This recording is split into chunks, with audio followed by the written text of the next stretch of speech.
tingkat apa ya namanya ya, hasil-hasil 3D dari interior designer Indonesia itu bahkan lebih bagus dibanding karya-karya di luar gitu. Dan bagusnya lagi mungkin karena kita, di sini kan kursnya pakai rupiah. Jadi bahkan, mungkin di luar negeri sana kita akan dianggap, murah, padahal menurut kita tuh udah mungkin harganya mahal banget di sini gitu. Dan ini peluang banget nih untuk kita bisa bersaing sama interior designer di luar. Dan, nggak hanya jasa, kita juga bisa bikin online shop furniture yang bisa diekspor ke mancanegara. Eee, jadi selama pandemi ini mungkin kalian bisa berkarya nih, coba bikin ide-ide, apa namanya, furniture-furniture, terus kemudian setelah pandemi kalian bisa nyari, tukang-tukang mungkin di sekitar Ubud, Tegalalang, atau apa, bikin katalog dan akhirnya kalian bisa bikin online shop furniture tersebut, gitu. Oke, nah yang ini nih pekerjaan yang akan terbaru yang akan muncul adalah, eee, di rumah aja ini membuat peluang untuk berwisata secara virtual ke objek-objek wisata, sehingga jasa seorang desainer interior dibutuhkan untuk menyatukan potongan-potongan virtual tersebut dan menyampaikan ambience dan experience ruang menyerupai asli. Nah, jadi eee kalau teman-teman yang belum tahu, jadi kayak virtual tour itu simulasi sebuah lokasi yang dibuat dalam bentuk video, susunan foto, atau 3D dan, dia dilengkapi sama elemen-elemen kayak suara, narasi, atau teks gitu. Jadi kayak, orang yang mungkin, belum bisa datang ke tempat itu gitu, eee, itu bisa dibikinin virtual tour-nya. Jadi kayak seakan-akan dia jalan-jalan, ke daerah itu tanpa harus datang gitu. Jadi, eee, saya coba perlihatkan virtual tour itu seperti apa.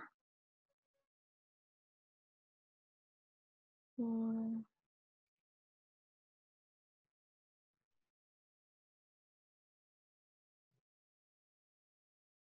oke.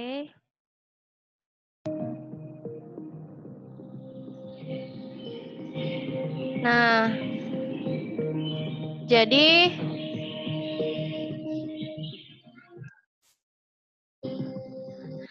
virtual tour itu dia tuh ini salah satu museum ya, Museum Royal Tyler Museum. Jadi virtual tour itu jadi kayak kita masuk ke sebuah ruangan, terus bisa digerak-gerakin gitu. Ini mungkin nggak kelihatan jelas ya karena koneksinya. Jadi kalau teman-teman mau mau cari tahu tentang virtual tour itu bisa dicari di YouTube, itu pakai keyword virtual tour teknologi. Jadi ketika masuk ke ruangan, eee, ininya tuh kita bisa muter-muter di sini nih. Jadi nggak cuman sebatas kayak video biasa aja, gitu. Oke, itu sedikit tentang virtual tour. Kemudian saya balik lagi ke slide, oke. Nah, ini peluang yang akan terjadi di, eee, apa, after Covid ini, gitu. Oke.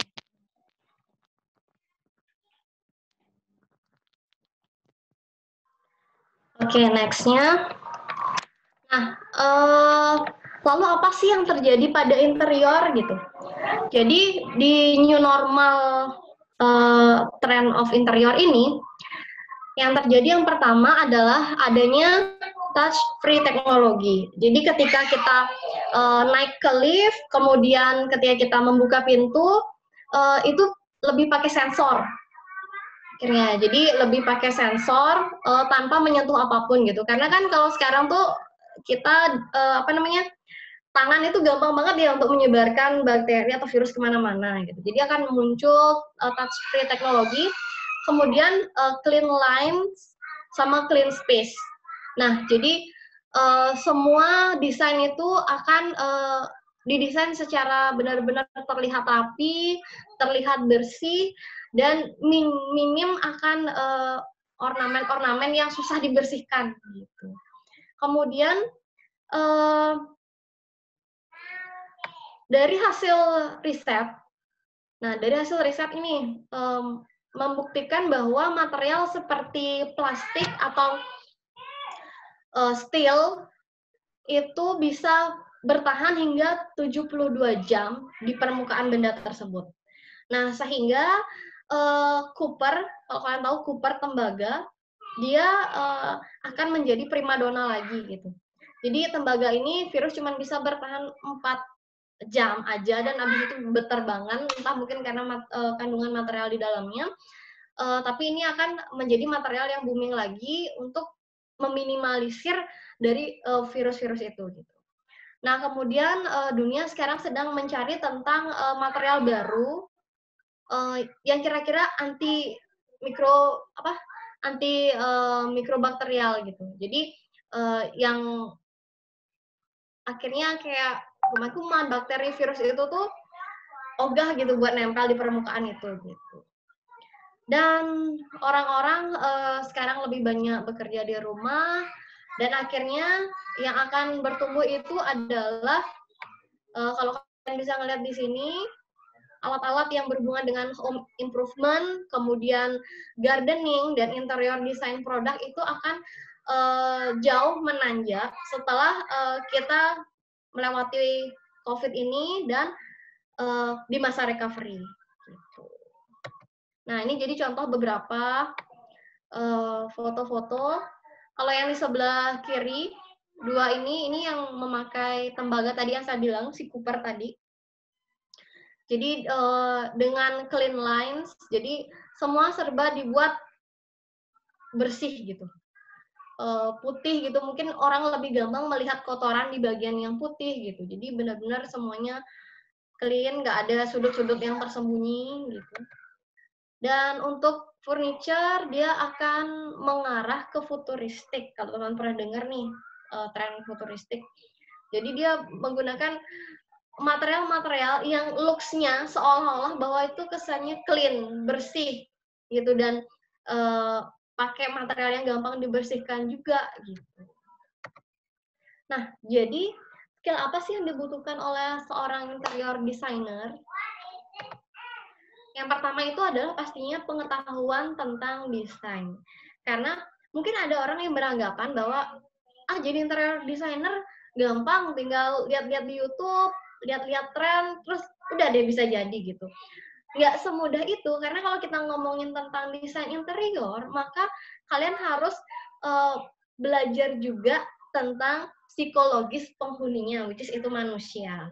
Dan penikmat interior designer itu sendiri kan manusia kan, jadi kalian harus mempelajari kebiasaan orang dari bangun tidur sampai tidur lagi, karena misalkan nih seseorang tidur, kita harus tahu nih dia suka bawa minum nggak? Kalau suka bawa minum atau nggak itu mempengaruhi apa? Mempengaruhi adakah meja di kanan kirinya dia, atau dia suka baca atau enggak, akan ada lampu tidur atau lampu baca di sekitar tempat tidurnya.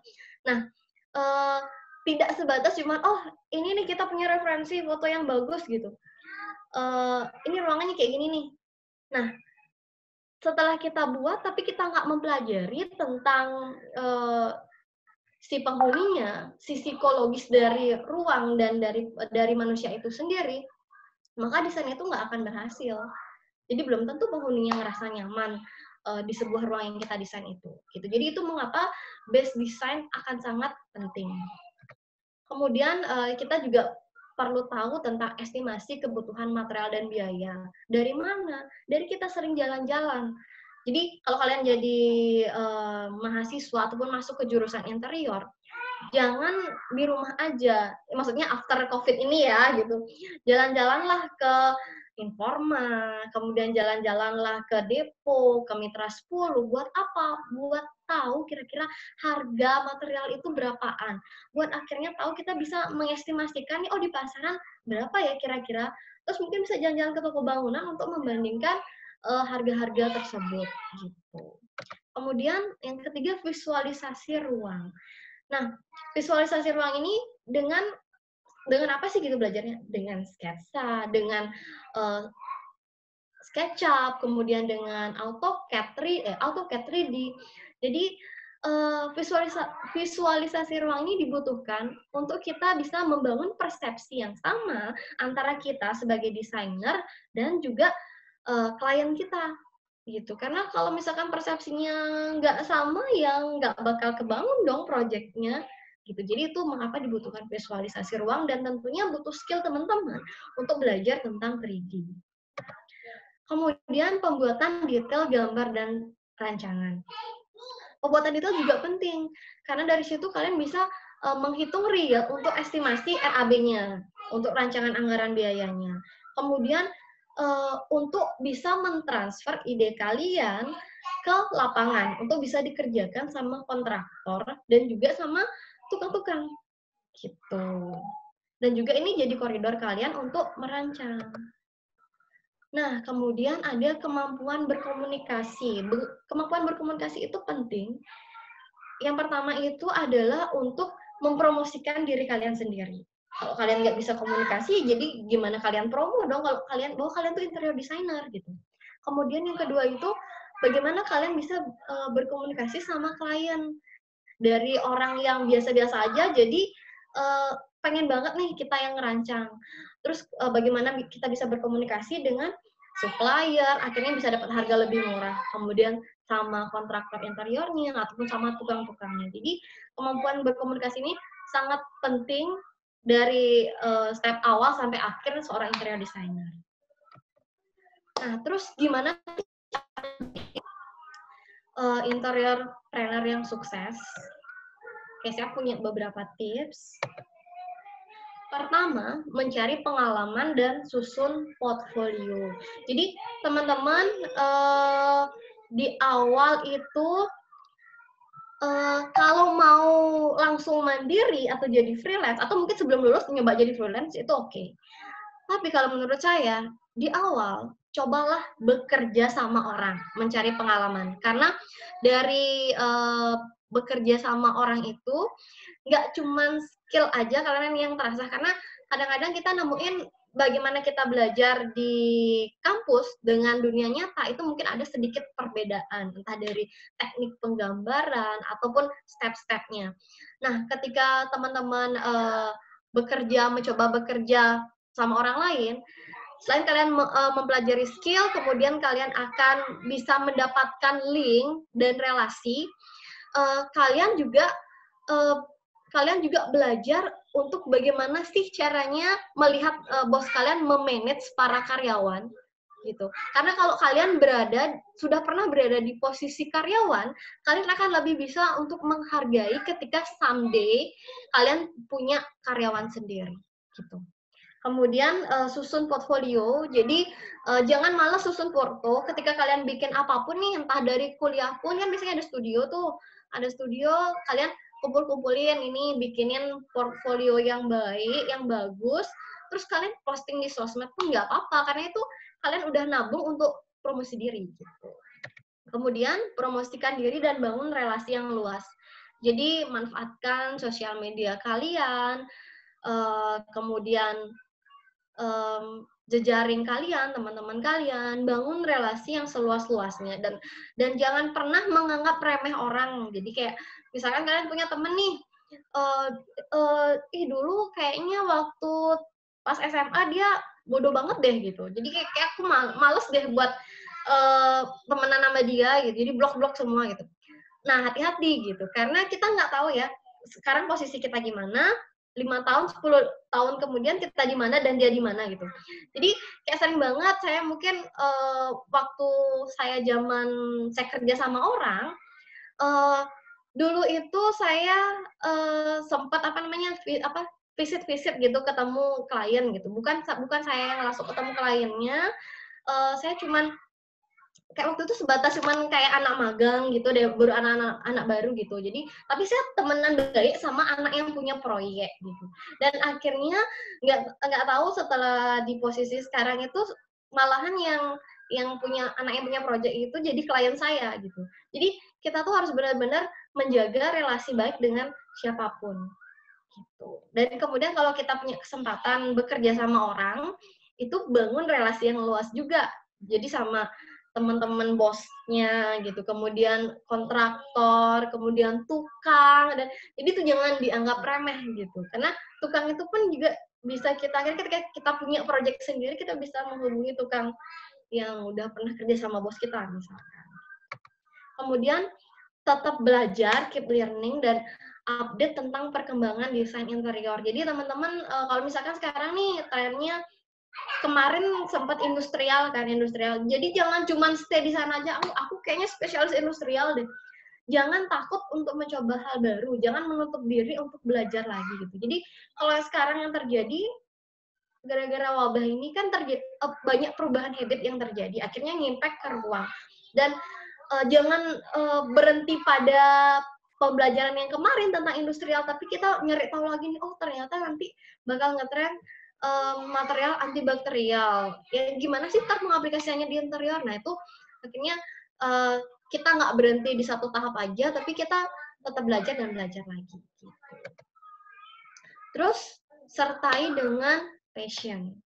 Jadi kalau misalkan kalian udah passion banget nih di interior, itu makin diasah banget kecintaannya sama dunia interior ini gitu. Tapi kalau ternyata masih oke, cari bagian mana di interior yang benar-benar bisa bikin kalian lebih cinta gitu. Nah, kalau saya misalkan, saya ternyata saya lebih suka ke warna gitu, misalnya ke warna. Jadi saya masukin passion saya tentang warna itu ke dalam desain-desain saya. Oh berarti kok desain-desain yang Miss Dewi STD desain nanti pasti bakal colorful banget gitu. Dan itu akhirnya bisa malah bikin signature sendiri buat desain-desain kalian gitu. Kemudian, nah yang terakhir ini adalah jaga attitude gitu. Karena jaga attitude ini bisa kalian pelajari sejak kalian bersekolah ya atau berkuliah gitu. Karena siapapun nanti kalian ketemu klien atau kalian kerja sama orang, yang diperhatikan pertama adalah nggak cuma skill, tapi juga attitude. Kalau skill kalian bagus, tapi attitude kalian enggak, maka ya udah. Jadi kayak apa namanya? Kalian dengan akan gampang buat diberhentikan atau mungkin klien-klien akan ngerasa nggak nyaman dan akhirnya berpindah ke interior designer lain. Gitu. Jadi kurang lebih itu sharing saya hari ini tentang gimana sih world after COVID-19 ini, terus beberapa tips untuk gimana sih jadi interiorpreneur peluangnya di masa new normal era ini. Jadi kita lanjutkan dengan sesi tanya jawab dan saya kembalikan ke Miss Dina. Seberapa waktu yang masih tersisa untuk webinar kita? Baik, silahkan bagi yang mau bertanya, caranya klik tombol reaction, berikan tanda jempol.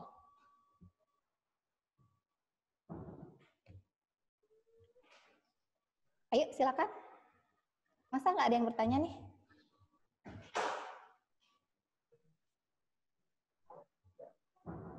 Atau mungkin bisa dilewat via chat. Ada Arya Bagus, 1. Kemudian 2 penanya lagi.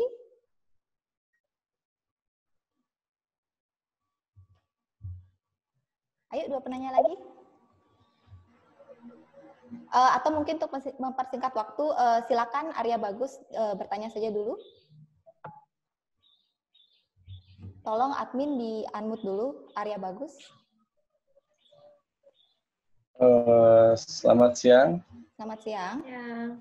Oke, terima kasih untuk waktunya. Saya Arya Bagus. Saya ingin bertanya, apa sih yang harus kita waspadai kalau kita sebagai usaha muda kayak gitu, Miss? Misalkan kita ada rencana buat suatu usaha gitu. Terus apa sih yang harus kita waspadai? Karena kita kan anggapannya masih pemula kayak gitu, Miss. Itu aja sih kalau dari saya. Oke. Ini Arya Bagus mungkin bisa di chat aja ya. Ini posisinya baru memulai apa sudah berjalan? Ada yang sudah berjalan tapi mau memulai yang baru lagi. Oke. Apa yang harus diwaspadai? Kompleks sih ini ya pertanyaannya. Jadi kalau misalkan usaha kita sudah berjalan, itu kan baik lagi ya kalau kita ngomongin wabah ini akan ada beberapa hal yang hanya bisa bertahan di era pandemi ini. Ya misalkan kayak tadi kebutuhan kebutuhan primer, kebutuhan medis gitu, dan akhirnya untuk usaha-usaha itu cuman ada 2 pilihan. Yang pertama itu divergen, yang kedua itu pivot. Jadi kalau divergen itu adalah pelebaran lini usaha. Jadi misalkan kalau teman-teman di sini kebetulan punya usaha fashion misalkan ya, fashion. Jadi pelebarannya itu adalah dengan memproduksi masker misalkan. Jadi masih di bidang jahit-menjahit, tapi ya untuk bisa bertahan itu adalah dengan si divergen ini gitu. Kemudian kalau yang kedua itu dengan pivot. Pivot itu artinya dia merubah bisnisnya. Jadi kayak misalkan sekarang dia usahanya apa ya, si fashion tadi gitu. Terus dia ngerasa, aduh kayaknya aku nggak bisa produksi masker deh gitu. Akhirnya dia ngerubah jadi makanan. Itu dengan sektor yang berbeda banget gitu. Nah, itu biasanya 2 pilihan yang bisa dipilih selama masa pandemi ini. Jadi semasa orang benar krisis ini, itu untuk usaha yang sudah berjalan. Dan kalau misalkan teman-teman yang baru mau memulai, itu harus dipikirkan lagi. Jadi kira-kira teman-teman kan pasti kalau pengen berwirausaha jangka panjang ya. Jadi dilihat dulu nih peluangnya usaha apa yang kira-kira jangka panjang. Oh misalkan di bidang makanan nih, di pangan. Berarti yang mana nih yang teman-teman bisa isi gitu. Jadi kayak kalau yang mesti kita waspadai itu ya kayak si wabah ini pastinya, karena ini kan efeknya tuh nggak cuma sebulan 2 bulan gitu. Ini efeknya bakal sampai tahun depan gitu, dan tahun depan pun itu diramalkan baru mungkin recovery banget, dan apalagi dengan pariwisata dengan daerah kita yang basisnya adalah pariwisata itu akan lama banget untuk proses pemulihannya gitu. Jadi kalau untuk memulai usaha baru, pilihlah usaha-usaha yang masih benar-benar menjadi kebutuhan primer di masa sekarang ini, gitu. Jadi kurang lebih seperti itu, Arya. Apa cukup?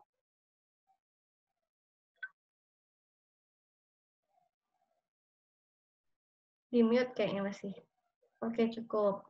Oke, apa yang lain? Ada mau bertanya lagi mungkin?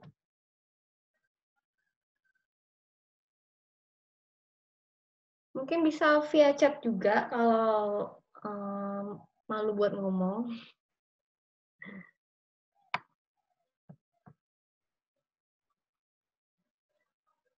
Oke, gimana Miss Dina? Mungkin kayaknya sharing saya clear ya.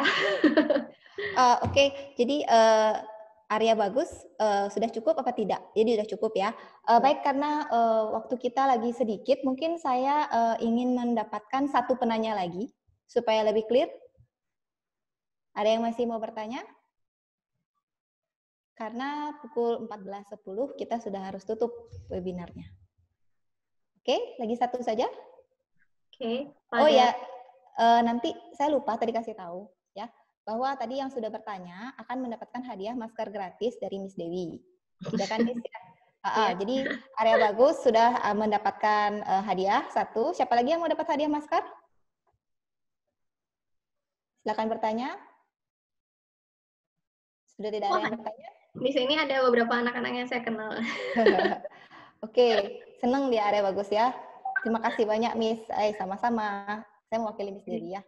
Oke, ini ada dari Karuna Dwipa ya Miss ya. Ini lagi satu saja. Mungkin dia malu atau belum di-unmute sama Pak Irfan. Harusnya bisa aja sih reaction ya. Jadi pertanyaannya seperti ini. Mic-nya rusak. Oke, pertanyaannya adalah di masa pandemi seperti ini pastinya ada banyak usaha yang mulai atau baru berkembang, dan bagaimana caranya kita dapat tetap bersaing dengan banyak pengusaha baru itu, Miss? Bagaimana Miss Dewi? Mungkin bisa langsung dijawab saja. Banyak usaha baru yang mulai berkembang. Pertama itu, untuk tetap struggle itu, kalian harus mengasah mental. Jadi sebenarnya ketika kalian mencoba peluang berusaha di masa yang sangat sulit ini, itu sebenarnya tuh sudah mengasah mental kalian untuk jadi wirausaha loh kalau menurut saya. Karena mau nggak mau kan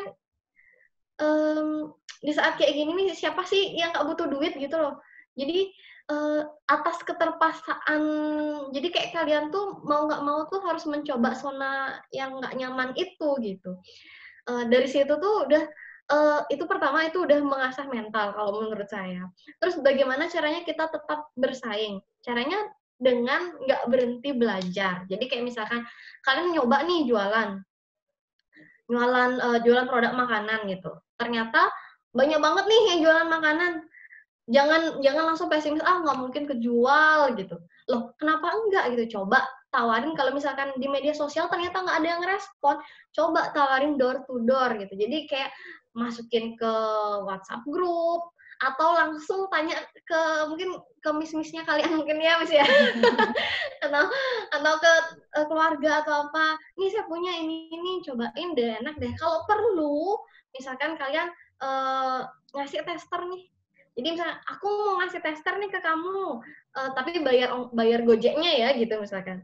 Nah, jadi kayak kalian apa namanya? Coba dulu gitu, belajar, jangan langsung pesimis di awal. Nah, kemudian belajarnya itu tuh nggak harus berbayar mahal. Sekarang kalau untuk belajar bisnis gitu udah banyak banget. Kalian tinggal cari orang-orangnya, misalkan siapa ya, Tom McEvley gitu atau siapa gitu, yang orang-orang yang pebisnis gitu, kemudian cari di Instagramnya. Biasanya mereka punya acara live IG gitu loh. Nah, kalian bisa belajar dari situ. Oh, ternyata ada strateginya nih bikin usaha. Misalkan pertama, kalian nentuin dulu produknya apa kira-kira. Lihat peluang dulu nih, apa yang banyak dicari ya kira-kira. Oh, teman-teman kalian kan pasti posting kan ini, nitip jualan gitu. Oh, berarti ini yang banyak yang nyari itu mungkin apa makanan gitu selama untuk apa kayak frozen food gitu terus atau nyari kayak sayur-sayuran yang kayak gitu. Oh, ini peluang nih gitu. Sekarang tinggal matchingin nih sama kalian ada skill atau ini enggak supplier enggak, SDM-nya enggak, misalkan oh tetangga saya ternyata dia pintar masak gitu.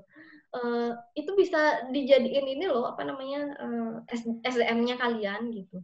Oh coba ini apa namanya suruh tetangganya masak, terus kalian tinggal promoin kayak jadi kayak campaign-nya itu adalah ini gerakan untuk membantu tetangga saya nih gitu yang dia tuh karena PHK atau apa gitu. Nah, selain kalian akhirnya bisa membantu orang kan kalian juga dapat income kayak gitu. Jadi di depan itu dilihat dulu peluangnya seperti apa, terus coba pakai strateginya, terus kalian coba bikin-bikinin logo sendiri. Kalau bikin logo kayak gitu tuh udah gampang sekarang kan, bisa pakai Canva, aplikasi macam-macam gitu. Itu bisa dipakai, kemudian tinggal kalian masukin ke sosmed, sebar-sebarin gitu. Jadi jangan takut duluan gitu.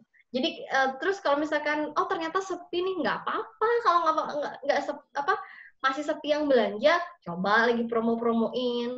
Kalau masih juga ternyata aduh kayaknya aku nggak cocok deh jualan ini, ya udah coba aja ganti produk sampai akhirnya kalian nemu di titik oh aku nyaman nih jualan ini nih gitu. Karena ini kan anggap aja nih selama pandemi ini peluang buat kalian belajar gitu. Buat kalian belajar, terus juga kuliah juga online kan ya Miss ya. Jadi itu masih banyak banget waktu luang untuk bisa kalian optimalkan gitu untuk misalkan salah satunya belajar bisnis kayak gitu. Kayak gitu Karuna. Sudah cukup Karuna? Bisa di-chat saja? Cukup ya? Oke, terima kasih. Baik, itu tadi pertanyaan terakhir ya dari peserta sekaligus menutup sesi tanya jawab kita hari ini. Jadi kita ke agenda selanjutnya yaitu penutupan dan penarikan kesimpulan. Jadi sebelum saya tutup acara ini, saya ingin menyimpulkan dari materi-materi atau diskusi kita yang sudah kita lakukan selama kurang lebih 1 jam lebih ini. Yang pertama adalah pandemi ini merupakan disrupsi dari sisi aktivitas dan keuangan kita, yang tentunya ini peluang yang besar bagi desainer interior atau penggiat kreatif yang sedang menempuh pendidikan maupun yang akan menempuh pendidikan di bidang ini gitu. Jadi ini masih ada peluang sekali, tapi harus diasah juga kemampuan kita yang lain dengan misalnya kejelian kita melihat peluang, itu yang pertama. Kemudian bagaimana kita mengamati perkembangan bisnis yang ada, seperti kata Miss Dewi tadi, apakah kita perlu melebarkan atau melakukan divergen, ataukah kita perlu merubah usaha kita. Itu juga membutuhkan kejelian kita untuk melihat hal tersebut. Kemudian yang terakhir, merupakan hal yang paling penting adalah untuk menjadi entrepreneur, baik itu interiorpreneur maupun entrepreneur di bidang lain, yang penting adalah selalu untuk mengasah mental. Terima kasih sekali Miss Dewi atas materi yang sudah diberikan hari ini. Menurut saya ini materi yang sangat menarik, dan tentunya para peserta, bahkan termasuk saya juga sudah mendapatkan insight baru di tengah kita sedang berada di rumah saja. Terima kasih atas kehadiran para peserta yang sudah berkeinginan untuk mengikuti webinar hari ini. Semoga apa yang kami berikan dari webinar ini bisa bermanfaat sekali untuk kalian semua. Baik, akhir kata saya tutup webinar ini. Terima kasih, selamat siang, semoga sehat selalu.